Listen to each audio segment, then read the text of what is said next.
low frequency, ominous, ambient drone, slowly swelling with faint. Number 1. Elisa McNabney, A Marriage Planned for Murder. Larry McNabney was a prominent and highly successful personal injury attorney based in Sacramento, California, known throughout the legal community for his sharp mind, his courtroom prowess, and his flamboyant lifestyle that included a deep passion for breeding and showing Tennessee walking horses.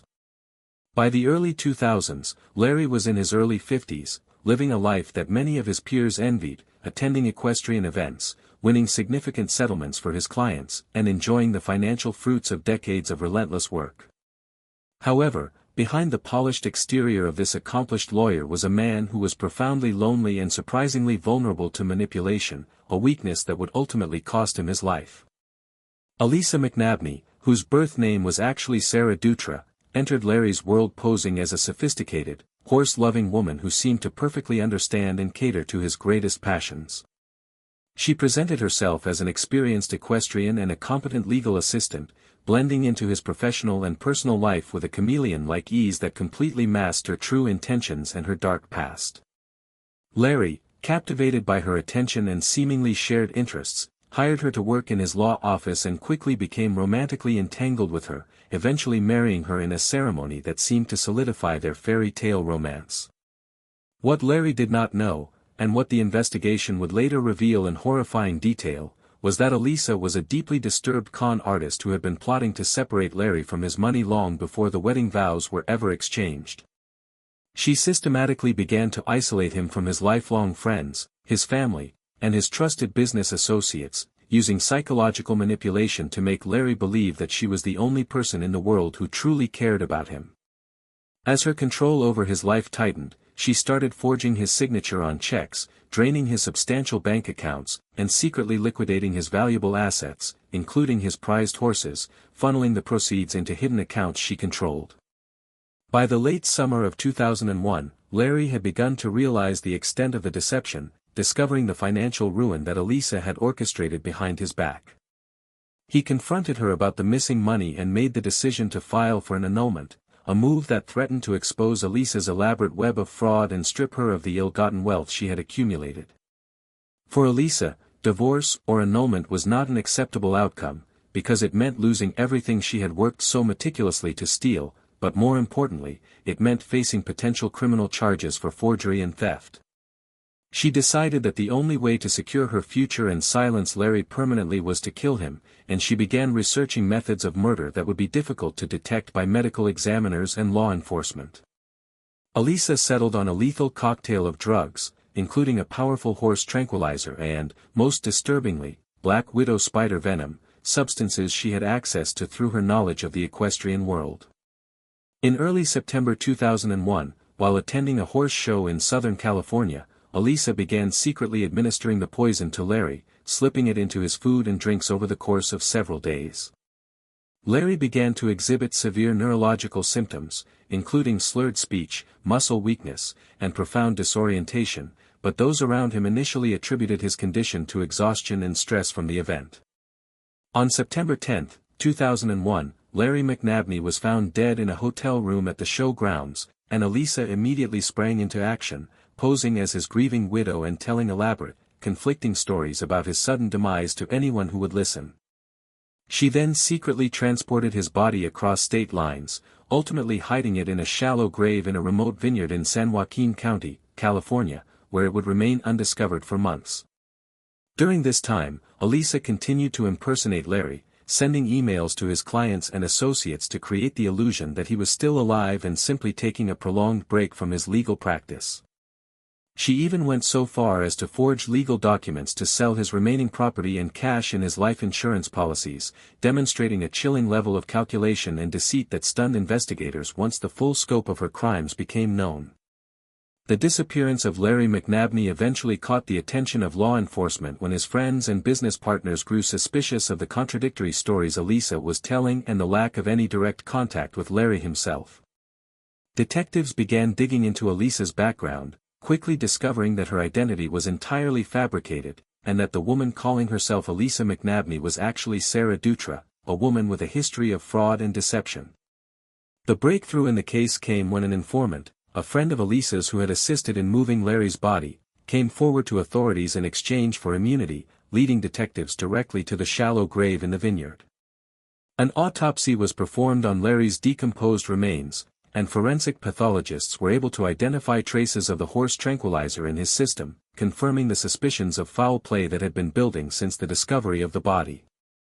Elisa McNabney, also known as Sarah Dutra, was arrested and charged with first-degree murder, along with a host of financial crimes related to the embezzlement and fraud she had committed against Larry's estate. The trial that followed was a sensational media event, drawing attention from true crime enthusiasts and legal observers across the country who were fascinated by the sheer audacity and cruelty of the defendant.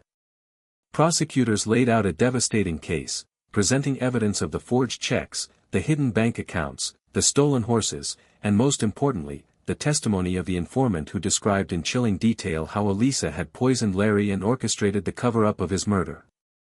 The defense attempted to cast doubt on the forensic evidence, arguing that the decomposition of the body made it impossible to definitively prove the cause of death, but the jury was unconvinced by these arguments. In 2004, Sarah Dutra, legally known as Elisa McNabney, was found guilty of first-degree murder and sentenced to life in state prison without the possibility of parole, a sentence that reflected the court's recognition of the premeditated and cold-blooded nature of her crime. The case of Larry and Elisa McNabney sent shockwaves through the legal community and the equestrian world, serving as a stark reminder that the ability to charm and manipulate can often mask the most dangerous and predatory individuals. Larry's family and friends were left to grapple with the devastating loss of a man they loved, a man who had been systematically isolated and destroyed by someone he trusted implicitly.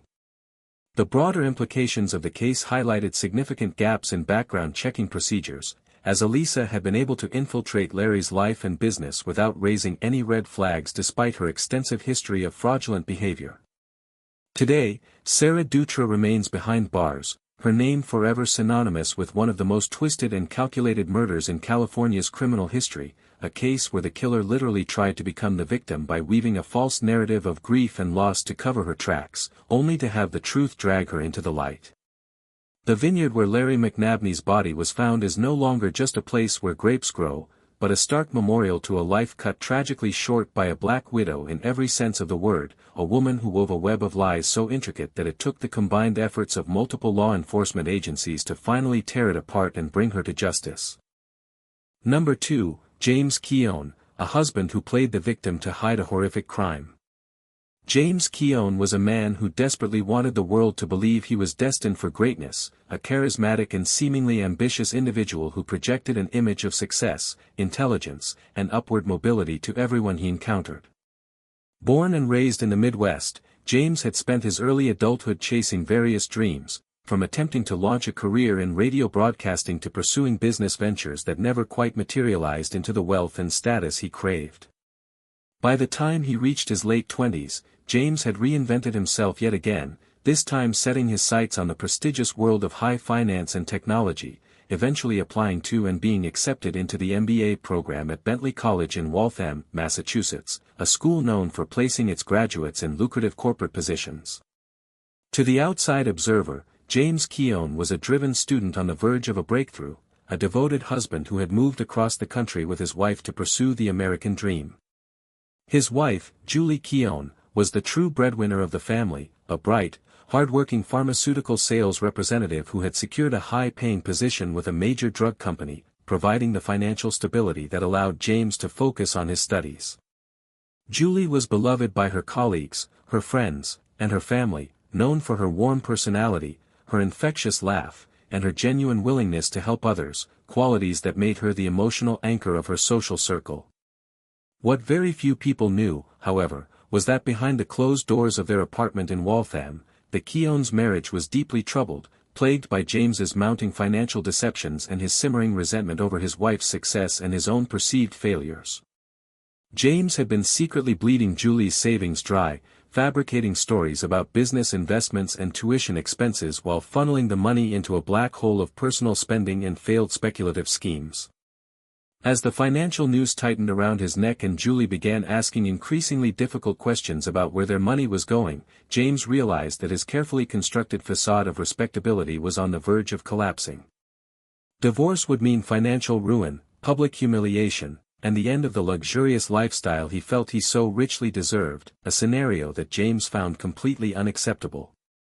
In the spring of 2004, Julie Keown began experiencing a bizarre and terrifying array of neurological symptoms, including severe vomiting, intense dizzy spells, difficulty speaking, and a progressive loss of motor coordination.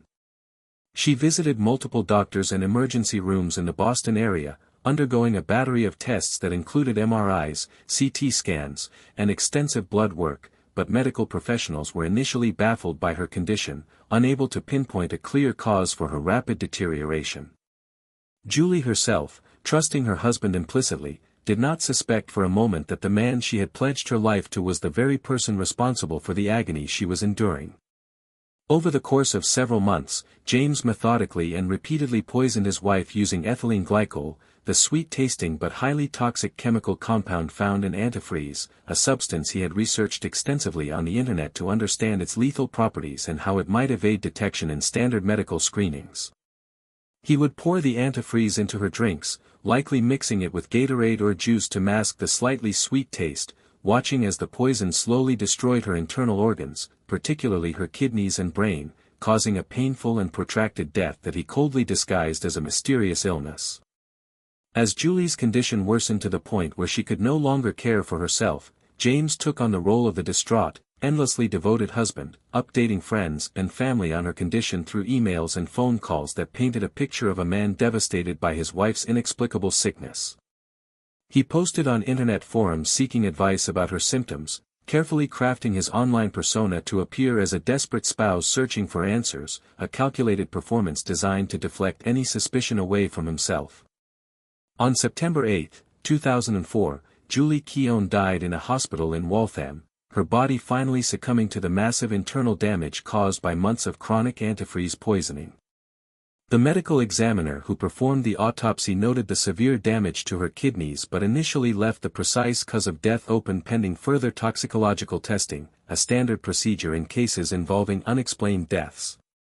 James, continuing his performance as the grieving widower, arranged for his wife's funeral and portrayed himself as a man whose world had been shattered by a tragic medical mystery, going so far as to contact local media outlets to share his story of loss in the hopes of finding answers. However, the toxicology report eventually came back with definitive and devastating results, revealing lethal levels of ethylene glycol in Julie's system, a finding that immediately transformed the case from a tragic natural death into a highly suspicious homicide investigation. When detectives from the Waltham Police Department arrived to question James Keown about the findings, he maintained his innocence, suggesting that Julie must have accidentally ingested the antifreeze or that someone else was responsible, but the investigators were not fooled by his protests of ignorance. A painstaking forensic examination of the Keown apartment uncovered microscopic traces of antifreeze in a Gatorade bottle in the refrigerator, and a forensic analysis of James's computer revealed a damning digital trail of internet searches detailing the symptoms of antifreeze poisoning, the speed at which it killed, and how long it remained in a human body after death. The digital evidence was the smoking gun that shattered James Keown's victim narrative, proving beyond any reasonable doubt that the poisoning was not an accident but a meticulously planned and researched act of murder. In 2005, James Keown was arrested and charged with first-degree murder, a charge that carried a mandatory life sentence in the state of Massachusetts. The trial commenced in 2008, drawing intense media scrutiny as prosecutors methodically laid out the evidence of James's financial motives, his digital research into poison, and the physical evidence found in the apartment. The jury heard testimony from Julie's doctors, who described the horrifying progression of her symptoms, and from forensic experts who explained the science behind ethylene glycol toxicity and how it matched perfectly with Julie's decline. The defense attempted to argue that the evidence was circumstantial and that the computer searches could have been related to James's academic studies, but the jury saw through these weak explanations, recognizing the overwhelming pattern of guilt that connected James's financial desperation to his wife's agonizing death. After a relatively short deliberation, James Keown was found guilty of first-degree murder and sentenced to life in state prison without the possibility of parole, a sentence that ensured he would never have the opportunity to deceive or destroy another person. The case of Julie Keown is a haunting exploration of the evil that can reside behind a smiling face, a story about a woman who gave her heart and her financial security to a man who repaid her devotion with the most painful and calculating form of betrayal imaginable. Julie's family channeled their grief into advocacy, working to raise awareness about the signs of domestic financial abuse and the hidden dangers of poisoning, ensuring that their daughter's death would serve as a warning to others. James Keown's attempt to cast himself as the victim of a medical tragedy was a twisted manipulation of the truth, a performance so calculated and cold that it shocked even veteran investigators who had seen the darkest depths of human depravity. Today, Julie is remembered not for the way she died, but for the vibrant, compassionate, and generous woman she was during her life, a light that was brutally extinguished by a husband who wanted nothing more than to step into the spotlight of success without ever doing the work to earn it, a killer who became a victim only in his own twisted and delusional mind. Number 3, Edward Shinn, a friend who fabricated a tragedy to conceal a brutal execution. Edward Shinn was a man who built his entire existence on a foundation of lies, a charismatic and outwardly successful businessman who presented himself to the world as a wealthy entrepreneur, a loyal friend, and a devoted family man living the ultimate California dream. Operating out of Orange County, California, Shinn had cultivated an image of affluence and influence, driving luxury cars, wearing expensive clothes, and regaling anyone who would listen with stories of his lucrative business ventures in the world of marketing and investment consulting. He was a smooth talker, a man who could easily charm his way into the confidence of others, using his quick wit and apparent intelligence to create a persona that was entirely disconnected from the bleak reality of his actual financial situation. Beneath the polished surface, Edward Shinn was drowning in debt, his various business enterprises failing spectacularly, and he was desperately scrambling to maintain the illusion of success that had become his prison. One of the people Shinn drew into his orbit was Chris Smith, a man whose life story stood in stark contrast to Shinn's manufactured facade. Chris was a genuinely successful entrepreneur who had built a real estate and mortgage business from the ground up through hard work, integrity, and a reputation for honesty that had earned him the deep respect of his peers and clients. Chris was known as a kind, trusting, and generous man, the kind of person who believed in giving others a chance and who often saw the best in people, even when that generosity left him vulnerable to exploitation. Chris and Edward became friends, drawn together by their proximity in the Orange County business community and their shared interest in entrepreneurial pursuits, but it was a friendship built on a fundamental imbalance of truth, as Chris had no idea that Shinn was a pathological liar with a history of fraud. As Shinn's financial problems escalated to a critical point, with creditors closing in and his web of deceit becoming increasingly difficult to maintain, he saw Chris Smith not as a friend, but as a lifeline, a source of money that he could exploit to keep his crumbling empire from collapsing. Shinn began borrowing money from Chris under various pretexts, claiming he needed short-term capital for business deals that promised high returns, and Chris, trusting his friend, loaned him significant sums of money, expecting to be repaid as any normal business arrangement would dictate. However, the loans were never repaid, and Shinn simply used the money to service his other debts and to fund his lavish lifestyle, digging himself into an even deeper hole of financial obligation to a man who was beginning to ask uncomfortable questions about where the money had gone. By the spring of 2010, the pressure on Shinn had reached a boiling point, and he realized that Chris Smith was not going to simply walk away from the hundreds of thousands of dollars that Shinn owed him. Chris was demanding accountability, threatening legal action, and making it clear that he would expose Shinn's fraudulent behavior to the business community if the debts were not settled, a scenario that would completely destroy the false identity Shinn had spent years constructing. For Edward Shinn, the prospect of being unmasked as a fraud was infinitely worse than the prospect of committing murder, and he began to formulate a plan to eliminate Chris Smith and permanently silence the one person who held the power to bring his entire world crashing down around him. On May 5, 2010, Chris Smith vanished without a trace, leaving behind his successful business, his devoted family, and a massive circle of concerned friends who immediately knew that something was terribly wrong because disappearing was completely out of character for a man who was so deeply rooted in his community. Edward Shin, displaying the same cold and calculating demeanor that had allowed him to deceive so many people for so long, immediately stepped into the role of the concerned friend, actively participating in the search for Chris and expressing profound anguish and bewilderment to anyone who would listen about the mysterious disappearance of his good buddy. Shin even went so far as to create a fake email account in Chris's name and sent messages to Chris's business associates and family members, claiming that Chris had fled the country due to personal problems and asking them not to look for him, a diabolical manipulation designed to throw investigators off the scent and buy Shin time to cover his tracks. The Orange County Sheriff's Department launched a massive missing persons investigation, but the trail seemed to go cold almost immediately, largely because Shin was actively working to contaminate the crime scene and mislead the detectives at every turn. However, investigators began to notice inconsistencies in Shin's story, particularly his detailed knowledge of Chris's movements on the day he vanished and his slightly too aggressive attempts to steer the investigation away from himself and toward the narrative that Chris had simply run away. The breakthrough in the case came when forensic analysts gained access to Shin's computer and cell phone records, uncovering a treasure trove of digital evidence that painted a devastating picture of premeditated murder. The computer records revealed that Shin had conducted extensive internet searches in the weeks leading up to Chris's disappearance, looking up topics such as how to dissolve a human body in acid, how to clean blood out of carpets, and how to evade police questioning during a murder investigation. The cell phone records showed that Shin's phone had been in the exact same location as Chris's phone on the day of the disappearance, and that both phones had gone dark at the precise same moment, a coincidence that was mathematically impossible if Shin's story of having no involvement was true.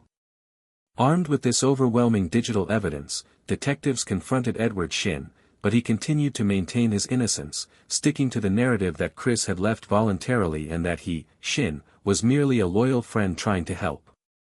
Despite the absence of Chris Smith's body, prosecutors in Orange County made the extraordinary decision to charge Edward Shin with first-degree murder, a rare but increasingly common legal strategy in cases where the digital and circumstantial evidence is strong enough to prove guilt beyond a reasonable doubt even without the physical remains of the victim. The trial began in 2014, and the prosecution presented a meticulous and devastating case that dismantled Shin's fabricated victim narrative piece by piece, showing the jury the exact timeline of his deception from the moment he started borrowing money to the moment he sent the fake emails pretending to be Chris. The jury heard about the internet searches regarding body dissolution, which prosecutors argued demonstrated Shin's clear consciousness of guilt and his intent to permanently dispose of Chris's body in a way that would prevent detection. The defense attempted to argue that the evidence was entirely circumstantial and that the state had failed to prove that Chris Smith was actually dead, let alone that Shin had killed him, but the jury was deeply moved by the testimony of Chris's family and completely unconvinced by the defense's attempts to explain away the mountain of digital evidence pointing directly at Shin. After a relatively brief period of deliberation, the jury found Edward Shin guilty of first-degree murder, delivering a powerful verdict that affirmed the principle that a killer can be brought to justice even when they succeed in hiding the physical evidence of their crime. The judge sentenced Shin to 15 years to life in state prison, a sentence that, while technically offering the possibility of parole, ensured that Shin would spend decades behind bars paying for his calculated betrayal of a man who had trusted him.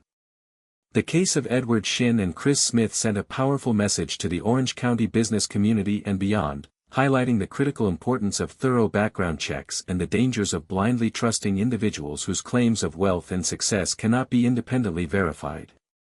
For Chris Smith's family, the conviction brought a measure of closure, but it could never fully heal the wound left by the loss of a man who was taken from them not by a random act of violence, but by a friend who smiled to his face while plotting his execution.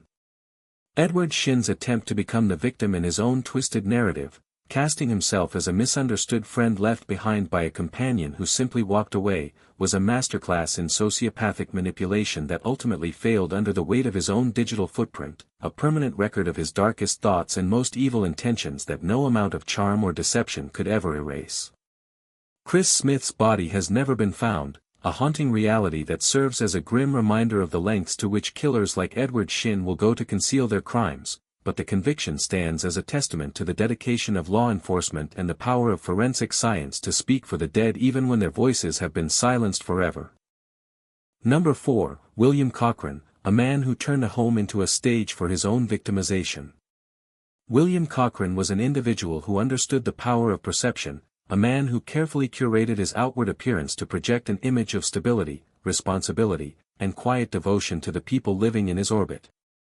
Residing in Atlanta, Georgia, Cochran lived with Amanda Rollins, a woman he presented to the outside world as his loving partner, the mother of his child, and the anchor of his domestic life. To their neighbors, their friends, and the casual observers who passed through their lives, William and Amanda appeared to be a typical couple navigating the challenges of raising a family in a bustling urban environment, dealing with the everyday stresses of work, childcare, and maintaining a household. William was often described by those who knew him superficially as a calm and collected presence, a man who did not raise his voice and who seemed to possess an even temperament that suggested he was entirely incapable of the kind of violence that would later shatter the lives of everyone connected to this case. Amanda Rollins, however, was a woman whose life was defined by a deep and enduring love for her child and a desperate desire to create a stable and nurturing home, a goal that was constantly undermined by the dark and controlling reality of her relationship with William.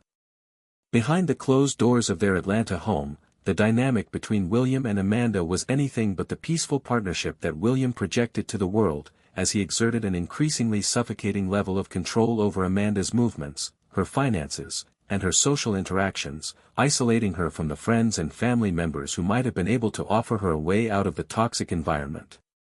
As the relationship deteriorated and Amanda began to find the inner strength to resist William's control, the tension in the household escalated to a dangerous level, with arguments becoming more frequent and more intense as Amanda made it clear that she was no longer willing to be a passive participant in William's twisted domestic drama. For William Cochran, the prospect of losing control over Amanda was not just an emotional blow, but an existential threat to the carefully constructed narrative of his own life, a narrative in which he was the wronged party, the long-suffering partner who had endured so much at the hands of a difficult woman. By the fall of 2012, the situation inside the Cochran household had reached a critical breaking point, and William began to formulate a plan that would allow him to eliminate Amanda while simultaneously cementing his image as the ultimate victim of her alleged instability and cruelty. On October 19, 2012, William Cochran placed a frantic 911 call to Atlanta emergency dispatchers, his voice trembling with what sounded like genuine terror and anguish as he reported that he had just discovered the body of Amanda Rollins in their home. When police officers arrived at the scene, they found William in a state of apparent shock, sitting outside the residence, his clothes disheveled and his face streaked with tears, performing the role of a devastated partner who had just experienced the most horrific moment of his life. Inside the home, officers discovered the lifeless body of Amanda Rollins, and the initial impression of the crime scene, heavily influenced by William's distraught demeanor and his immediate statements to the responding officers, was that they were dealing with a tragic suicide or possibly a horrific accident. William spun a tale to the detectives, claiming that Amanda had been deeply depressed, emotionally unstable, and prone to unpredictable outbursts of anger, painting a picture of a woman on the edge of a psychological breakdown who had finally taken her own life in a moment of despair. He played the part of the supportive partner to perfection, telling the officers that he had tried to get Amanda help, that he had endured her erratic behavior for the sake of their child, and that he was completely devastated that he had been unable to save her from herself. This narrative, designed to exploit societal biases about mental health and domestic violence, initially cast a shadow of doubt over the true nature of Amanda's death, as investigators struggled to reconcile the chaotic crime scene with the neat and tidy story of suicide that William was so insistently feeding them. However, the detectives assigned to the case by the Atlanta Police Department were seasoned veterans who had seen firsthand how often domestic homicides are disguised as suicides by perpetrators who understand that the easiest way to get away with murder is to make the victim look responsible for their own death. As the forensic team began to process the crime scene with the meticulous attention to detail that a suspicious death demands, the physical evidence began to aggressively contradict the story that William Cochran had so carefully constructed. The position of Amanda's body, the nature of her injuries, and the presence of defensive wounds on her hands and arms all pointed unmistakably toward a violent physical altercation, not the act of a woman who had quietly decided to end her own life. The medical examiner who performed the autopsy confirmed the detectives' growing suspicions, ruling Amanda's death a homicide caused by blunt force trauma and strangulation, injuries that were entirely inconsistent with a self-inflicted wound and clearly indicative of a brutal and intentional attack by another person. Armed with the undeniable forensic evidence that Amanda had been murdered, the investigation shifted from a death inquiry to a full-scale homicide investigation, with William Cochran rapidly transitioning from the grieving witness to the primary suspect. Detectives began to dissect William's background, interviewing his friends, his family members, and Amanda's relatives, and a very different picture of the man emerged from the one he had presented to the 911 dispatcher. Multiple people told investigators that William was not the calm and supportive partner he claimed to be, but rather a deeply controlling and manipulative individual who had isolated Amanda and subjected her to emotional and psychological abuse throughout their relationship. The timeline of events leading up to Amanda's death also came under intense scrutiny, and detectives discovered that William had made several phone calls and sent text messages in the hours before her death that completely undermined his claim that he had been asleep or unaware of any impending crisis. The prosecution's case against William Cochran was built on the powerful contrast between the story he told the police and the story told by the physical evidence, a contrast that revealed a calculated attempt to murder Amanda and then immediately assumed the mantle of the victim to deflect suspicion. The trial took place in 2015, and the courtroom became a battleground where William's fabricated narrative of victimization was systematically dismantled by the prosecution's relentless presentation of forensic facts and witness testimony.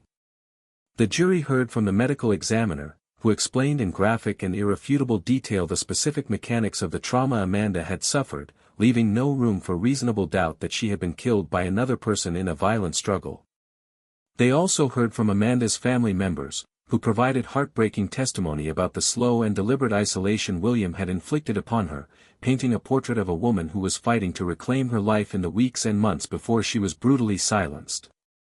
The defense attempted to poke holes in the forensic evidence and to remind the jury that William had no prior history of physical violence, but the sheer weight of the evidence demonstrating that William had murdered Amanda and then immediately tried to fool the police into believing it was a suicide was simply too overwhelming to overcome. After a trial that exposed the horrifying reality behind the facade of William Cochran's domestic life, the jury found him guilty of malice murder and aggravated assault, delivering a verdict that brought a measure of justice to Amanda Rollins and her grieving family.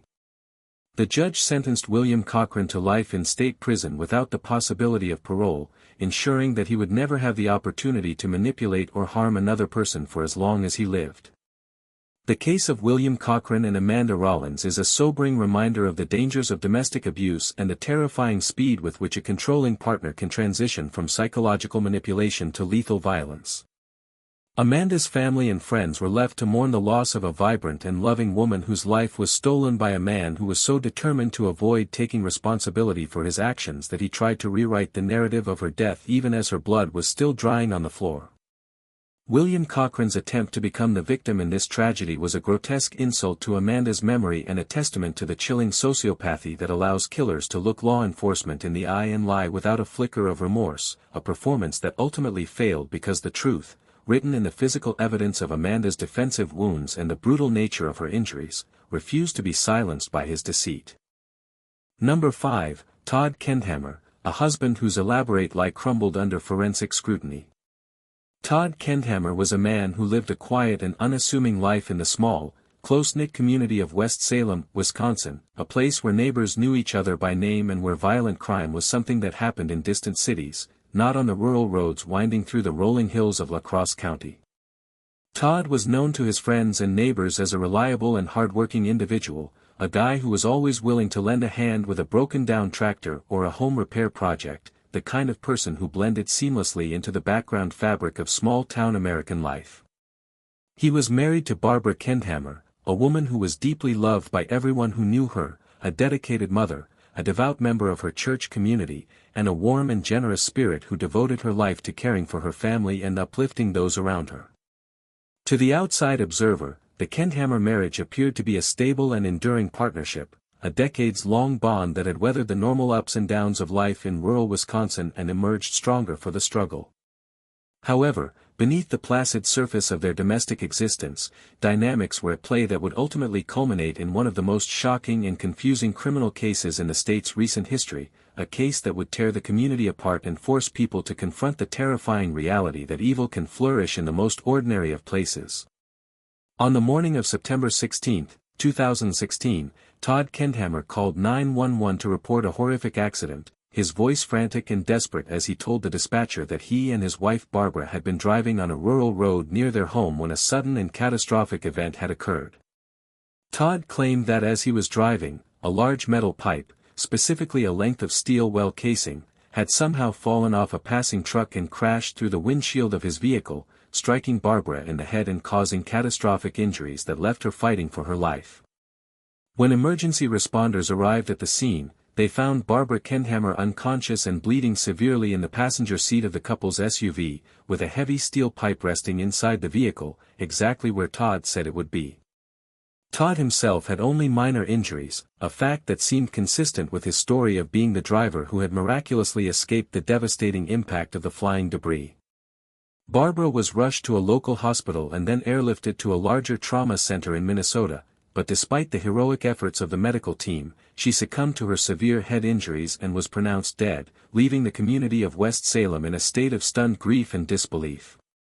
In the immediate aftermath of the tragedy, Todd Kendhammer was universally viewed as a victim, a grieving husband who had been forced to watch his beloved wife die in a senseless and random accident, a man whose life had been destroyed by a cruel twist of fate that no one could have predicted or prevented.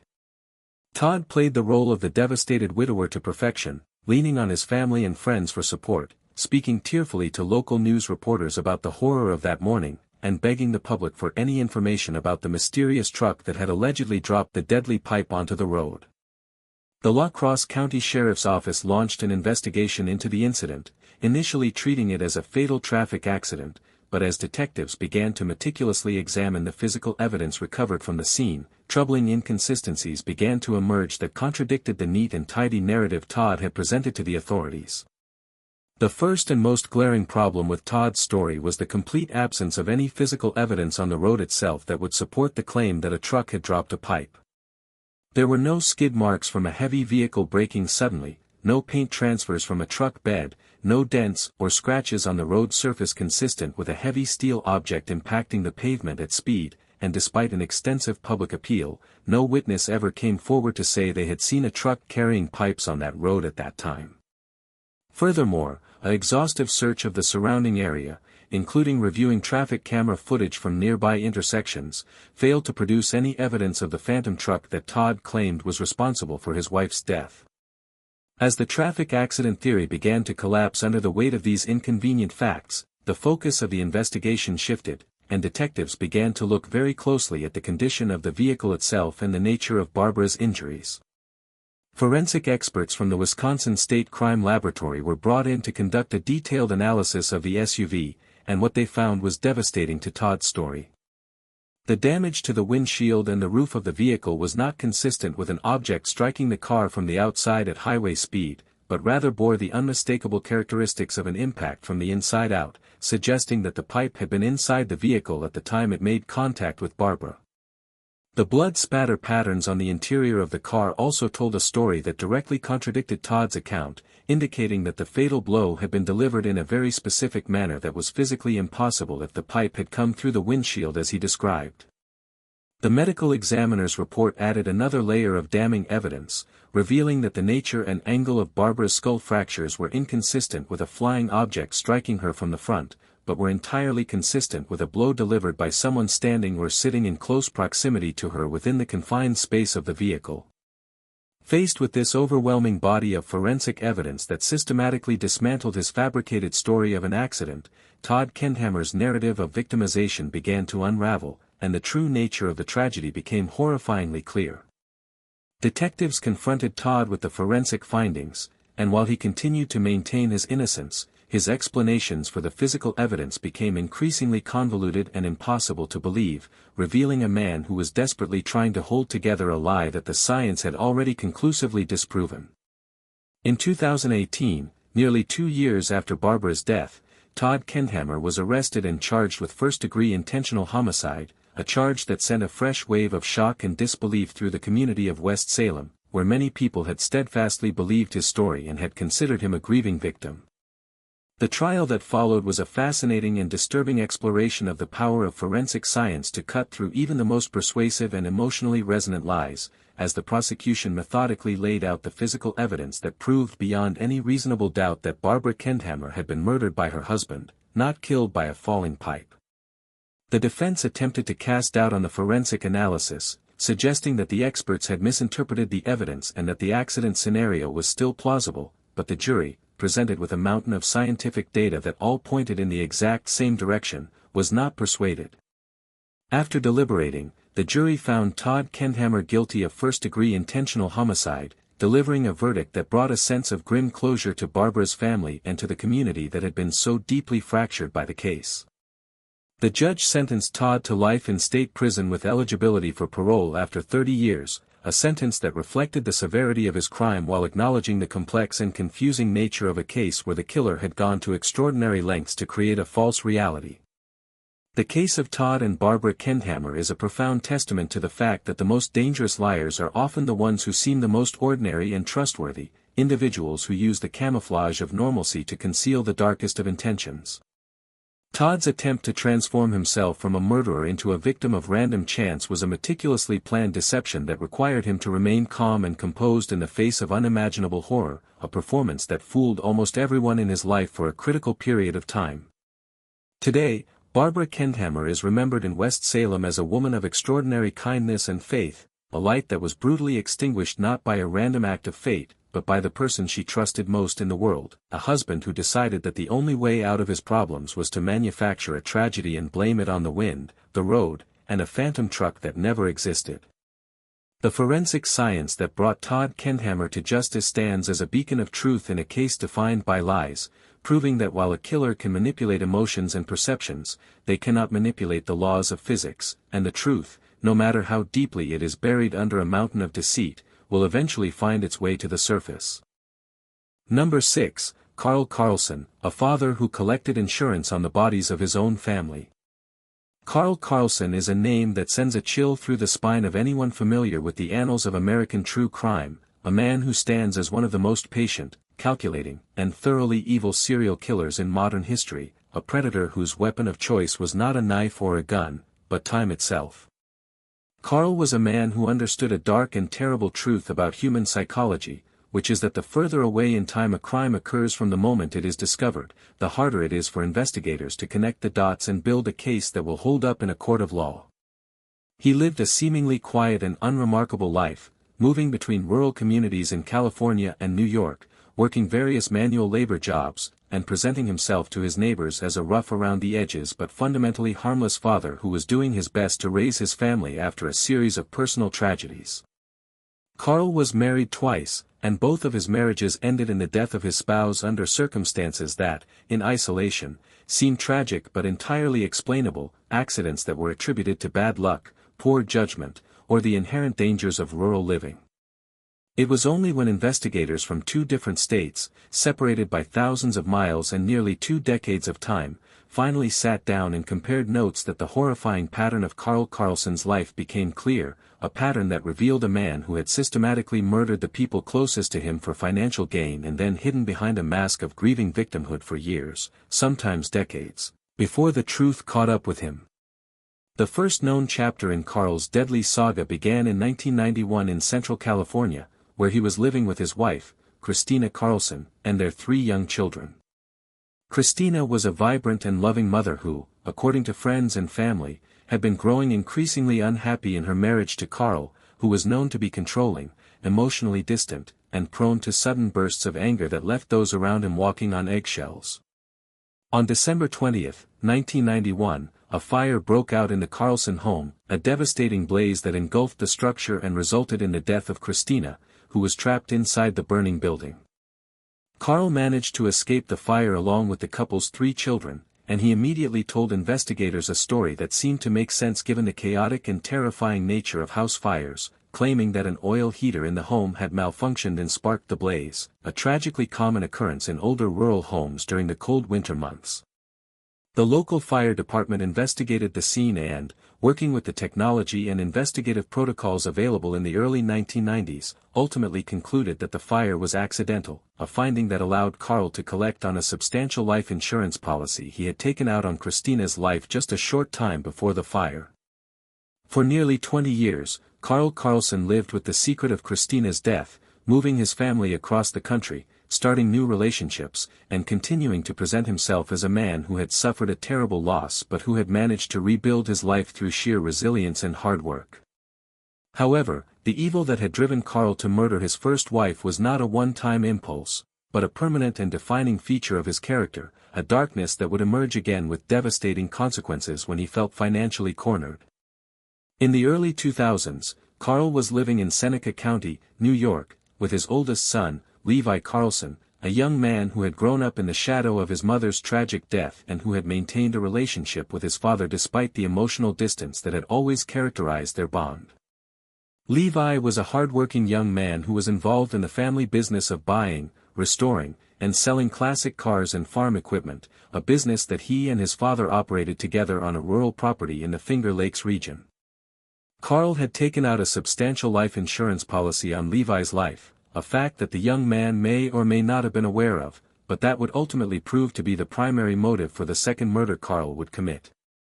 On November 12, 2008, Carl Carlson called 911 to report a horrific accident at his property, telling the dispatcher that he and Levi had been working underneath a truck when the jack holding the vehicle up had failed, causing the massive weight of the truck to crash down onto Levi, crushing him to death. When emergency responders arrived at the scene, they found Levi's lifeless body pinned beneath the truck, and Carl standing nearby, covered in grease and dirt, performing the role of a father who had just witnessed the most unimaginable horror a parent could ever experience. The initial response from the Seneca County Sheriff's Office was to treat the death as a tragic workplace accident, a conclusion that seemed entirely supported by the physical evidence at the scene, which showed a jack that had clearly buckled under the weight of the vehicle. Carl was the only witness to the accident, and his story was consistent, emotional, and believable, a masterful performance by a man who had been perfecting his ability to deceive since the day he burned his first wife alive in California. For years after Levi's death, Carl Carlson lived as a man doubly marked by tragedy, a father who had lost his wife to a house fire and his son to a freak mechanical failure, a narrative of victimization so extreme that it seemed almost impossible to question without appearing callous and insensitive to his apparent suffering. Carl collected the life insurance money on Levi's death, just as he had collected on Christina's death nearly 2 decades earlier, and he continued to live his life in rural New York, confident that he had successfully gotten away with murder twice. However, the wheels of justice, while sometimes agonizingly slow, never stopped turning in the Carlson case, as a small group of determined investigators in Seneca County refused to completely close the book on Levi's death, haunted by a gut feeling that something about the accident scene did not add up. A few years after Levi's death, a detective with the Seneca County Sheriff's Office decided to take a fresh look at the case, and in doing so, stumbled upon the existence of the life insurance policy, a discovery that immediately transformed the context of the accident from a random tragedy to a highly suspicious event with a clear financial motive. This detective then did something that no one had thought to do before, which was to reach out to law enforcement in California to inquire about the death of Christina Carlson in 1991, a conversation that opened a Pandora's box of horrors and revealed the terrifying scope of Carl's murderous pattern.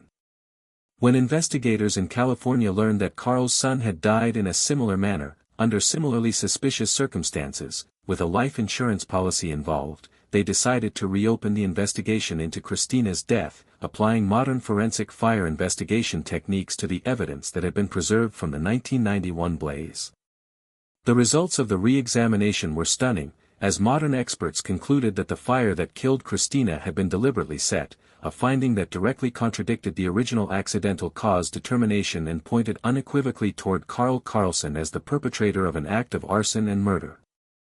Armed with this new information from California, investigators in New York went back to the scene of Levi's death and conducted a more detailed forensic analysis of the truck and the jack, discovering evidence that suggested the jack had been deliberately tampered with to ensure it would fail at a critical moment, a finding that transformed Levi's death from a tragic accident into a calculated act of murder.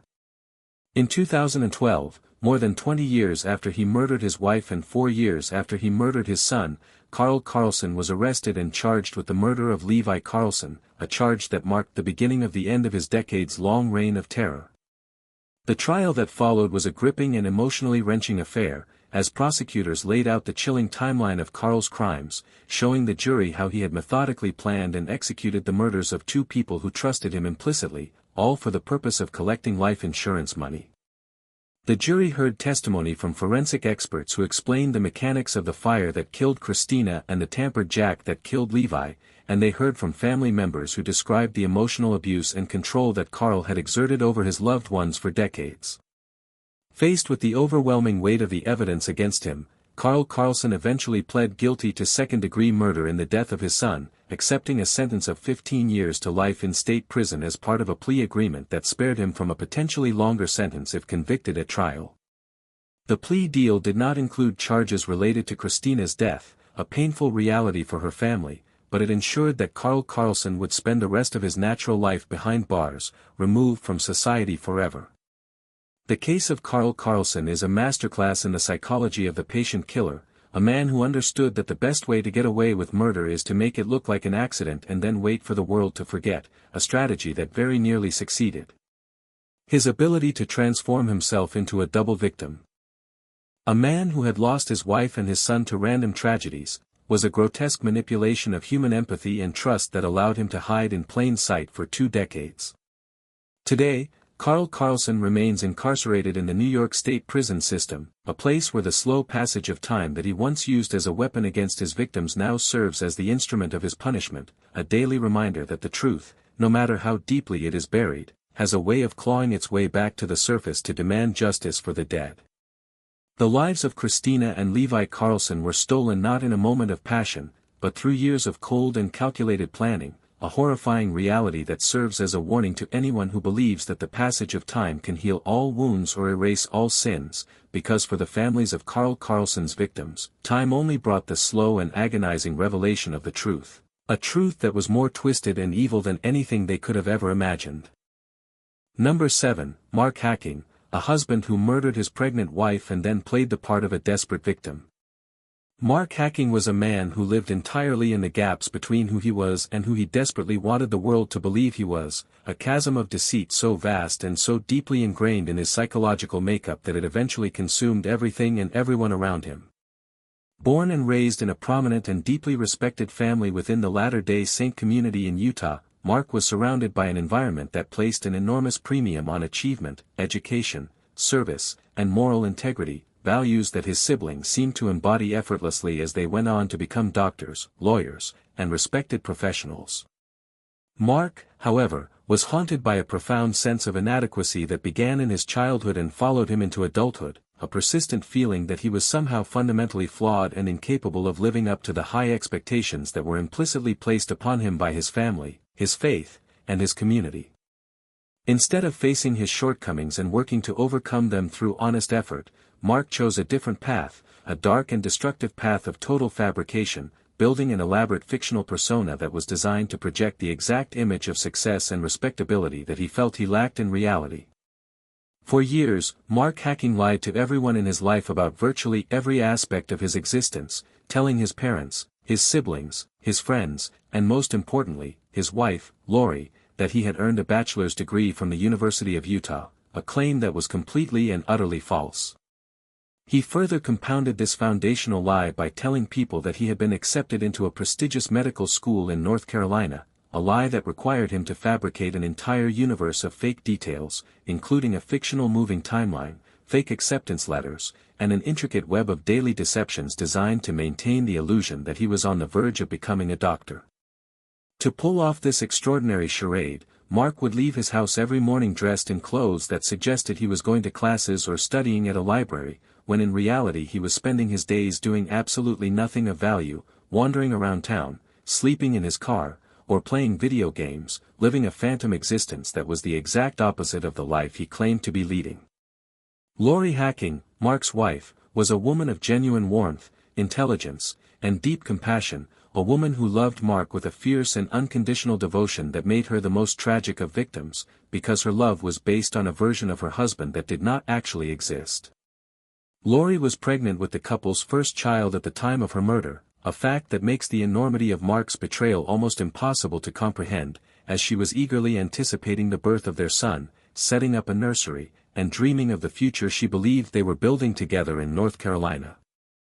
Lori had even started packing boxes for the move, so completely immersed in the reality that Mark had constructed for her that she never once suspected that the entire North Carolina medical school narrative was a house of cards built on lies. The beginning of the end for Mark hacking came in the early summer of 2004, just weeks before the couple was scheduled to move across the country, when Lori received a telephone call from a medical school in North Carolina inquiring about an administrative matter related to Mark's enrollment. The call was a routine inquiry from the school, but for Lori, it triggered a devastating chain of realizations, because the person on the phone had no record of Mark hacking ever being accepted or enrolled in their program, a revelation that shattered the foundational premise of her entire married life. Lori began digging into Mark's background, making phone calls to the University of Utah and discovering that her husband had never graduated, had never even completed the basic requirements for a bachelor's degree, and had been living a complete lie for the entirety of their relationship. The emotional devastation that Lori experienced in those final days of her life is almost too painful to imagine, a world collapsing in real time as the man she loved was revealed to be a stranger, a fraud, and a pathological deceiver who had stolen years of her life with a fictional narrative. Mark hacking, confronted by Lori with the incontrovertible evidence of his lies, realized that his entire world was about to collapse, that the truth was going to come out, that his family was going to know him for what he truly was, and that he was going to lose everything he had ever cared about. For a man whose entire identity was built on a false narrative, the exposure of that narrative was not just an embarrassment, but a psychological annihilation, a fate that Mark decided he could not endure, no matter the cost. On July 18, 2004, Lori Hacking went for a morning jog in a park near the couple's apartment in Salt Lake City, a routine she followed regularly to stay healthy during her pregnancy. She was never seen alive again. When Lori did not return home and did not show up for work, Mark Hacking called the police to report his wife missing, launching what would become one of the most intensely covered missing persons investigations in American history. Mark immediately assumed the role of the frantic, desperate husband, appearing on national television, tears streaming down his face, begging for anyone with information about Lori's whereabouts to come forward, and portraying himself as a man who was being destroyed by the mystery of his pregnant wife's disappearance. He told the police and the media a detailed story about the morning of Lori's disappearance, claiming he had been sleeping when she left for her jog and that he had woken up to find her gone, a story that seemed entirely plausible to a public that had no idea about the web of lies that was about to be exposed.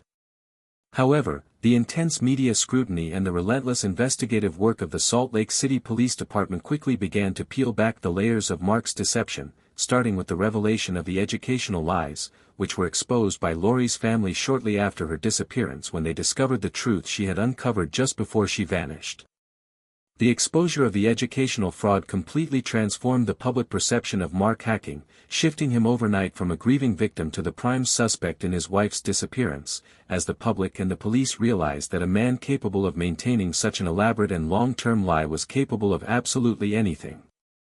Detectives searching the couple's apartment discovered a mattress that had been recently discarded in a dumpster near the building, a mattress that contained significant bloodstains and DNA evidence that matched Lori Hacking, a discovery that essentially proved that a violent crime had occurred inside the apartment and that Mark's story of being asleep was a lie. Investigators also recovered a butcher knife from the apartment that had been cleaned but still contained microscopic traces of Lori's blood, and they found a claw hammer that had been disposed of in a nearby trash bin, providing the physical instruments of the violence that had been inflicted upon Lori in the privacy of their home. Faced with the overwhelming and irrefutable evidence that he had murdered his pregnant wife in their apartment, disposed of the evidence, and then lied to the entire world about her disappearance, Mark Hacking's facade of victimization finally collapsed entirely. In a moment of apparent psychological disintegration, Mark was observed by his brothers running around naked in a parking lot shortly after Lori's disappearance, a bizarre and disturbing episode that suggested a mind breaking under the weight of its own monstrous deeds. Months after Lori's disappearance, and after an exhaustive search of the landfill where the couple's trash had been taken, Lori's remains were finally discovered, confirming the worst fears of her family and the investigators who had worked so tirelessly to find her. In 2005, Mark Hacking pled guilty to first-degree murder to avoid the death penalty, a plea that spared him the ultimate punishment but ensured that he would spend the rest of his natural life in a prison cell, paying for the unimaginable cruelty he inflicted upon his wife and his unborn child. He was sentenced to 6 years to life in state prison, a sentence that, given the nature of his crime and the conditions of his parole eligibility, virtually guarantees he will die behind bars. The case of Mark and Lori Hacking is a heartbreaking exploration of the destructive power of pathological deception, a story about a woman who gave her heart to a phantom and paid for that love with her life and the life of her unborn child. Mark Hacking's attempt to become the victim, to stand before the cameras and cry for a woman he had brutally murdered with his own hands, was a performance so depraved and so calculated that it shocked the conscience of a nation, a reminder that the most dangerous predators are often the ones who are most skilled at making you feel sorry for them. Lori's family channeled their grief into advocacy and remembrance, establishing scholarships and charitable foundations in her name to ensure that the legacy of the real Lori Hacking, the kind, the honest, and the loving woman she truly was, would endure long after the lies of her husband had been forgotten. Today, Mark Hacking remains incarcerated in the Utah State Prison, a place where the false narratives that once defined his existence are stripped away, leaving only the stark and unalterable reality of what he did to the woman who loved him, a reality that he must face every single day for the rest of his life, alone with the truth he spent so many years trying to destroy. Number 8, Robert Farquharson, a father who murdered his 3 sons and blamed a mechanical failure. Robert Farquharson was a man whose life had become defined by a deep and bitter resentment, a simmering anger that festered beneath a remarkably ordinary exterior and ultimately erupted in an act of violence so incomprehensible that it continues to haunt the collective consciousness of an entire nation. Living in the small rural town of Winchelsea in the state of Victoria, Australia, Robert was a father of 3 beautiful boys, Jai, Tyler, and Bailey, aged 10, 7, and 2 respectively, children who were the center of his estranged wife Cindy's world and the unwitting pawns in a twisted game of revenge that Robert was about to unleash. Robert and Cindy's marriage had ended in a painful and acrimonious divorce, a separation that had left Robert feeling marginalized, emasculated, and profoundly angry at a world he believed had treated him unfairly. As part of the divorce settlement, Robert had been ordered to pay child support, a financial obligation that he resented deeply, and he had been granted custody of the boys for 1 weekend every 2 weeks, an arrangement that was supposed to maintain his bond with his children but that Robert increasingly viewed as a burden and a reminder of the life he had lost. In the months leading up to the crime, Robert had become increasingly isolated and despondent, complaining to friends and family members about his financial struggles, his inability to move on from the divorce, and his belief that Cindy was living a happy and fulfilling new life while he was left behind to pick up the pieces of his shattered existence. What Robert's friends and family did not fully understand at the time was the depth of the malice that Robert harbored towards Cindy, a malice that had grown so intense and so all-consuming that he began to formulate a plan to inflict upon her the most devastating pain imaginable, a pain that would destroy her happiness permanently and ensure that Robert would have the final word in their fractured relationship. On Father's Day in 2005, a date chosen with a cruel and deliberate irony, Robert picked up his 3 sons for his scheduled custody visit, a routine event that Cindy had no reason to believe would end in anything other than a normal weekend spent with their father. Robert drove the boys to a local swimming pool, where they played and laughed and enjoyed the afternoon together, a scene of domestic normalcy that Robert carefully staged to create the illusion that everything was fine, that he was a loving and devoted father who cherished the time he spent with his children. After the swim, Robert loaded the boys into his car, a sedan that would soon become a weapon of mass destruction, and began driving along a rural road that ran alongside a deep and murky stretch of water known as the Warrambine Creek Dam. According to the story that Robert would later tell the police, he was driving along this road when the car suddenly experienced a catastrophic mechanical failure, a cough and a sputter from the engine that caused the vehicle to lose power and steer uncontrollably off the roadway and into the dark water of the dam. Robert claimed that as the car hit the water and began to sink, he desperately tried to free his sons from their seatbelts, screaming their names and fighting to save them as the freezing water rushed into the cabin, but that the current was too strong and the car sank too quickly for him to succeed. Robert said that he managed to escape through a window and swim to the surface, where he was rescued by a passing motorist who happened to be driving along the road and heard his cries for help. When the emergency services arrived at the scene, the car was located at the bottom of the dam, and the bodies of Jai, Tyler, and Bailey Farquharson were recovered from the submerged vehicle, a scene of unimaginable horror that devastated the first responders and sent a shockwave of grief through the small community of Winchelsea. Robert was treated at a local hospital for minor cuts and hypothermia, and he was interviewed by police, repeating his story of the mechanical failure with a level of emotional distress that seemed entirely consistent with a father who had just watched his 3 children drown in front of him. In the immediate aftermath of the tragedy, Robert Farquharson was universally perceived as a victim, a grieving father who had been subjected to the most horrific and random twist of fate, a man who had lost everything in a single, senseless moment on a dark rural road. Cindy Farquharson, upon hearing the news of her children's deaths, experienced a level of grief and trauma that is beyond the capacity of language to describe, a mother's worst nightmare realized in the most sudden and violent way imaginable.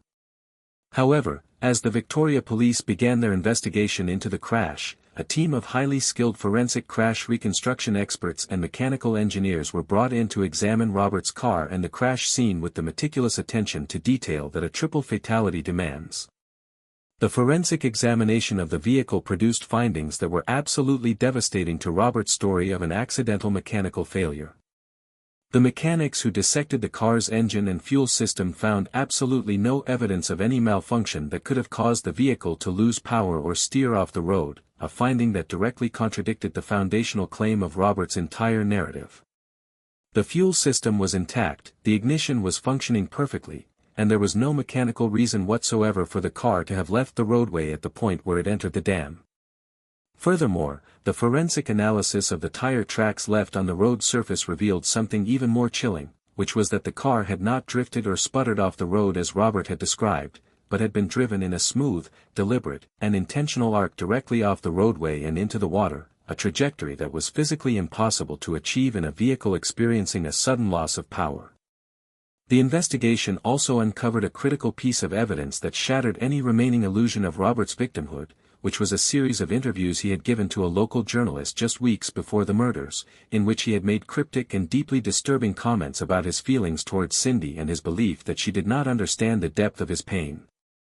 In one of these interviews, Robert had made a statement that would later be interpreted by prosecutors as a direct confession of his motives, saying that the only way Cindy would ever truly understand how much she had hurt him was if she experienced a pain equivalent to his own, a statement that took on a horrifying new meaning in the context of his children's deaths. In 2007, Robert Farquharson was arrested and charged with 3 counts of murder, a decision that was met with a mixture of relief and disbelief by a public that had been following the case with intense interest.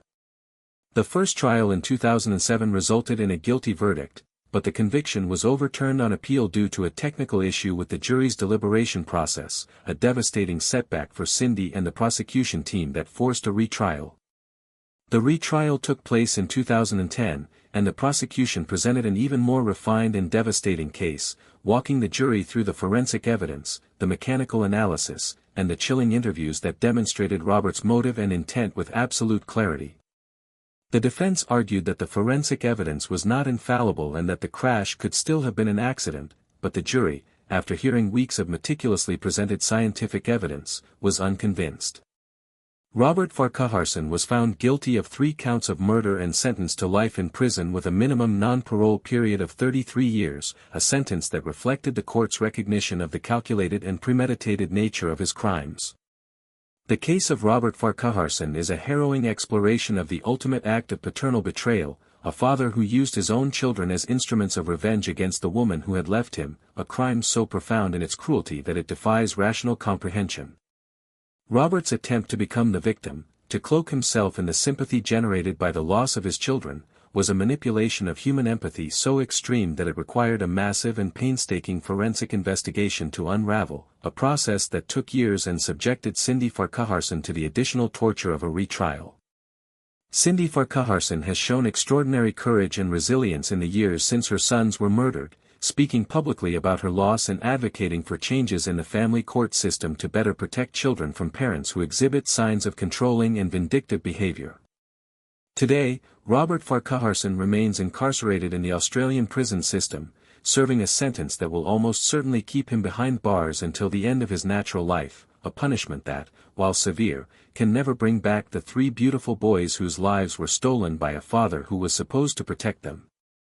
The dam where Jai, Tyler, and Bailey Farquharson died remains a place of pilgrimage for those who remember their lives, a quiet and somber spot where the water holds the memory of a crime that exposed the darkest and most twisted depths of human nature, a crime where a killer tried to drown his guilt in a river of manufactured grief and blame, only to have the truth rise to the surface like a body that refuses to stay buried. Number 9, Joseph Oberhansley, a monster who hid behind a shield of absolute insanity to justify butchering the woman who loved him.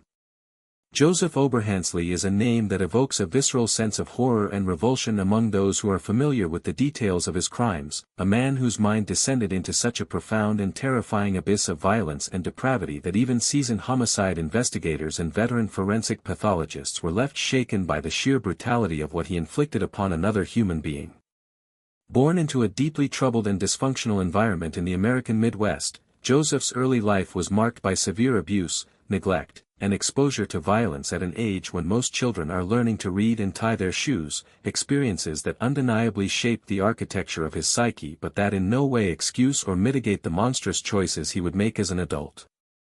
Joseph's criminal history began long before the murder that would finally put him away for the rest of his natural life, as he had a well-documented pattern of violent and erratic behavior that included a previous conviction for a brutal crime in the state of Utah that should have served as a warning to anyone who came into contact with him. In 2001, when Joseph was still a teenager, he was involved in the shooting death of his own mother's boyfriend, a crime for which he was convicted and sentenced to a term in the Utah state prison system, a period of incarceration that did nothing to rehabilitate him and may have only deepened the psychological fractures that were already present in his damaged mind. After his release from prison in Utah, Joseph eventually made his way to the state of Indiana, settling in the city of Jeffersonville, a community situated along the banks of the Ohio River just across the water from Louisville, Kentucky. It was in Jeffersonville that Joseph crossed paths with Tammy Jo Blanton, a woman whose life story was one of quiet resilience, hard work, and a deep capacity for love and compassion, qualities that made her the exact opposite of the violent and chaotic individual that Joseph Oberhansley was. Tammy Jo was a kind and gentle soul who worked hard to support herself and who, like many people, was simply looking for companionship and connection in a world that can often be lonely and unforgiving. She and Joseph began a romantic relationship that, from the outside, seemed like an unlikely pairing, given the stark contrast between Tammy Jo's peaceful demeanor and Joseph's volatile and unpredictable personality, but Tammy Jo saw something in Joseph that she believed was worth saving, a wounded animal that she felt she could heal with enough love and patience. However, the reality of living with Joseph Oberhansley was far more dangerous and terrifying than Tammy Jo could have ever anticipated, as the man she was trying to love was harboring violent fantasies and delusional beliefs that were completely disconnected from the shared reality that normal people inhabit. On the evening of September 11, 2014, the darkness that lived inside Joseph Oberhansley finally erupted in an explosion of violence that would forever scar the community of Jeffersonville and leave an indelible mark on the annals of American criminal history. Tammy Jo was inside her modest apartment when Joseph, in a fit of rage and psychosis that defies rational explanation, launched a sustained and vicious physical attack upon her, beating her, stabbing her, and ultimately killing her in a manner that was so grotesque and so extreme in its cruelty that the details are difficult to process even for those who have spent their entire careers studying violent crime. The specific and horrifying nature of the attack, which included acts of post-mortem mutilation that demonstrated a level of depravity rarely seen even in the most heinous homicide cases, indicated that Joseph had completely severed any remaining connection to human morality or empathy, descending into a state of primal savagery that was as terrifying as it was incomprehensible. After completing the brutal murder of Tammy Jo Blanton, Joseph Oberhansley did something that immediately distinguished this case from a standard homicide and placed it firmly in the category of twisted narratives where the killer attempts to assume the role of the victim.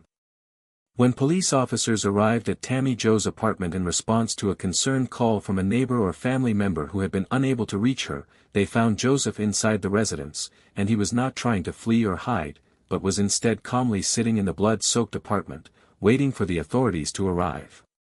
When the officers confronted Joseph and began to ascertain the horrific nature of what had happened, he did not deny that Tammy Jo was dead, nor did he try to shift the blame to an unknown intruder or a fictitious accomplice, as so many other killers in similar situations have done. Instead, Joseph Oberhansley launched into a bizarre, rambling, and deeply disturbing monologue in which he claimed that he was not the aggressor in the situation but rather the defender, a man who had been forced to commit the violence in order to protect himself from a threat that existed entirely within the warped landscape of his own delusional mind. Joseph told the detectives, with a calm and matter-of-fact tone that was arguably more disturbing than any display of rage could have been, that Tammy Jo had transformed into a demon, a supernatural entity that was trying to kill him, and that he had been forced to fight for his life against this otherworldly attacker. He expanded on this delusion by claiming that there were other people in the apartment who were also demons or zombies, and that the entire space had been infected by a supernatural plague that required him to take extreme and violent measures to survive. In Joseph's twisted retelling of the events of that night, he was the victim, a terrified and desperate man who had been cornered by forces of darkness and who had heroically fought back against impossible odds to save his own life, a narrative so far removed from the reality of what he had done that it bordered on the surreal. The detectives who interviewed Joseph listened to his claims of demonic possession and zombie attacks with a mixture of professional detachment and profound unease, recognizing that they were dealing with an individual whose grip on reality had completely shattered, but also knowing that the physical evidence inside the apartment told a very different story than the one Joseph was spinning.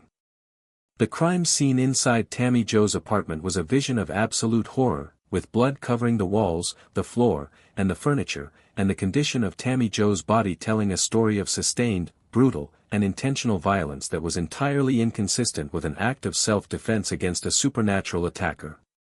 The forensic evidence, including the trajectory of the stab wounds, the pattern of the blood spatter, and the absence of any defensive wounds on Joseph's body that would be consistent with a life-or-death struggle against an attacking demon, painted an irrefutable picture of a one-sided slaughter perpetrated by a man who was in complete control of his physical actions, regardless of the state of his mind. Joseph Oberhansley was arrested at the scene and charged with murder, and as the case moved through the legal system, the central question became not whether he had killed Tammy Jo, which was never in dispute, but whether his claims of demonic hallucinations and insanity were genuine manifestations of a severe psychiatric disorder or a calculated and manipulative attempt to avoid the consequences of his actions by adopting the ultimate victim narrative. The legal proceedings that followed were extraordinarily complex and protracted, spanning several years and involving multiple evaluations by forensic psychologists and psychiatrists who were tasked with determining the true state of Joseph's mental health at the time of the murder. Some of the mental health professionals who evaluated Joseph concluded that he suffered from severe mental illnesses, including schizophrenia, that may have contributed to his delusional beliefs at the time of the crime, while others argued that his behavior before, during, and after the murder demonstrated a clear understanding of the wrongfulness of his actions and an ability to manipulate those around him, qualities that are fundamentally inconsistent with legal insanity. The prosecution argued forcefully that Joseph's claims of demons and zombies were not the product of a genuine psychotic break, but rather a convenient and premeditated story that he had constructed to justify the murder and to cast himself as a victim of supernatural forces, a narrative that allowed him to avoid taking responsibility for the most horrific act of violence imaginable. The trial finally took place in 2019, years after the murder, and the courtroom became a battleground where the limits of the legal insanity defense were tested against the backdrop of one of the most gruesome crimes in Indiana's history.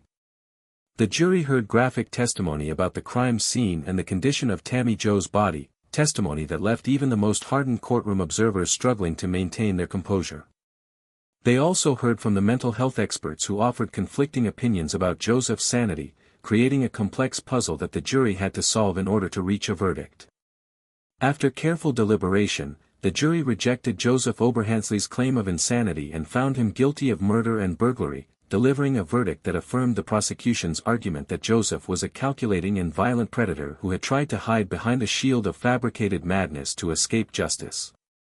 The judge sentenced Joseph to life in state prison without the possibility of parole, ensuring that he would never again be free to inflict his particular brand of horror upon another human being. The case of Joseph Oberhansley and Tammy Jo Blanton is a chilling exploration of the extreme limits of human depravity and the complexities of the legal system's attempt to distinguish between genuine mental illness and manipulative evil. Tammy Jo's family and friends were left to grapple with the incomprehensible nature of her death, a woman who opened her home and her heart to a man who repaid her kindness with a level of brutality that belongs in a nightmare rather than in a civilized society. Joseph's attempt to become the victim, to recast himself as a terrified survivor of a demonic attack rather than the perpetrator of an act of unspeakable violence, was a grotesque distortion of reality that offended the very concept of justice. A performance that the jury saw through to deliver a verdict that brought a measure of closure to a community that had been scarred by the darkness that Joseph Oberhansley brought to their doorstep. Today, Joseph Oberhansley remains locked away in the Indiana prison system, a place where his delusions of demons and zombies cannot harm anyone else, a place where the silence of his cell is a stark contrast to the screams of the woman he murdered, a woman whose memory deserves to be honored not with the twisted fantasies of her killer, but with the simple and profound truth that she was a human being who deserved to live, a truth that no amount of insanity can ever erase.